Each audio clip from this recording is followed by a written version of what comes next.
सबका आपके अपने YouTube चैनल की कथा टीवी पर मैं मीनू शर्मा स्वागत करती हूँ। सभी को मेरा राधे राधे। पौराणिक कथाओं के अनुसार द्वापर युग में हर छठ, जिसे हल षष्ठी भी कहते हैं, इस दिन श्री कृष्ण भगवान के बड़े भाई बलराम जी का जन्म हुआ था। बलराम जी को शेषनाग का अवतार माना जाता है और इस दिन उनकी पूजा किए जाने का विधान है। पूरे विधि विधान से हर छठ का व्रत और पूजन करने वाले को सुख, समृद्धि, सौभाग्य एवं संतान की सुरक्षा प्राप्त होती है और यह व्रत बिना व्रत कथा के अधूरा है, यानी कि इस दिन व्रत कथा पढ़नी या सुननी जरूर चाहिए। तो आज की इस वीडियो में हम श्रवण करेंगे हर छठ व्रत के दिन सुनी जाने वाली व्रत कथा का। तो हो सके तो वीडियो को अंत तक देखिएगा और वीडियो अच्छी लगे तो लाइक एंड शेयर कीजिएगा और अगर आप मेरे चैनल पर नए हैं तो सब्सक्राइब भी जरूर कीजिएगा।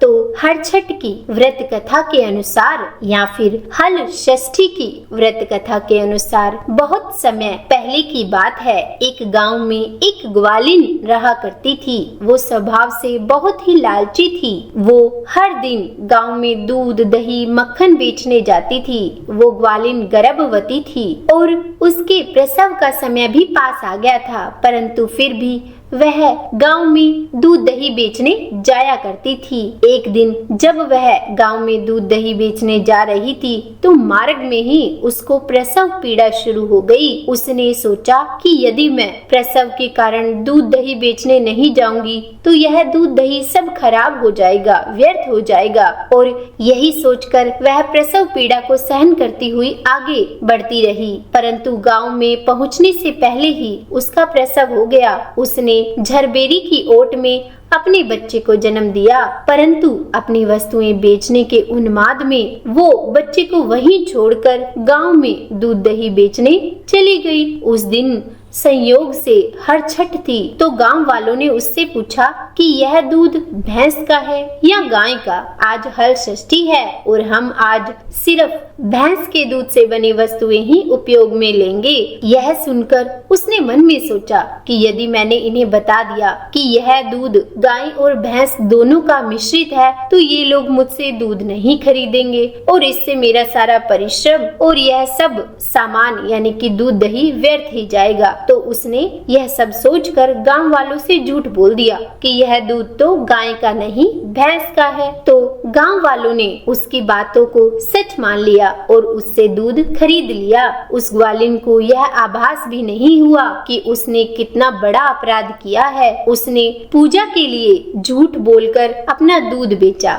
उसके इस पाप कृत्य के फलस्वरूप उसने जिस झारबेरी की ओट में अपने नवजात बच्चे को छोड़ा था उसके पास के खेत में किसान हल चला रहे थे। तभी अचानक उसके बैल बेकाबू होकर दौड़े और उनके लगे हल का फल बच्चे के पेट में धंस गया और वो बालक वहीं मर गया। बच्चे को मरा देखकर किसान को बहुत ही दुख हुआ और किसी को पता न चले यह सोचकर उसने उस बच्चे के शरीर के घाव को झरबेरी के कांटों से टाँक दिया और अपने बैलों को लेकर वहां से चला गया। जब ग्वालिन दूध बेचकर उस झरबेरी के पास पहुंची तो अपने बच्चे की ऐसी हालत देखकर चीख मार कर रोने लगी। तभी उसे याद आया कि आज उसने हल षष्ठी की पूजा के लिए लोगों को झूठ बोलकर गाय और भैंस का मिश्रित दूध बेचा है और उनकी पूजा को खंडित किया है। उसने जो अपराध किया है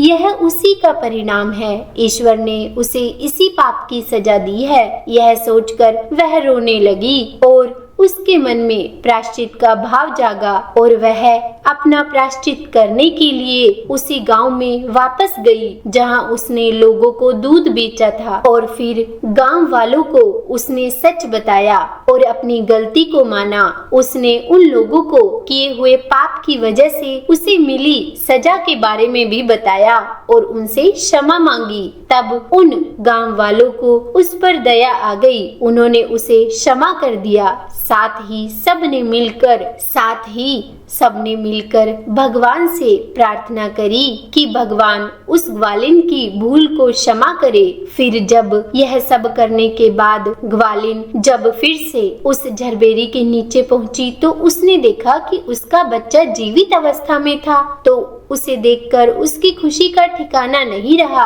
और उसने हाथ जोड़कर ईश्वर को धन्यवाद दिया।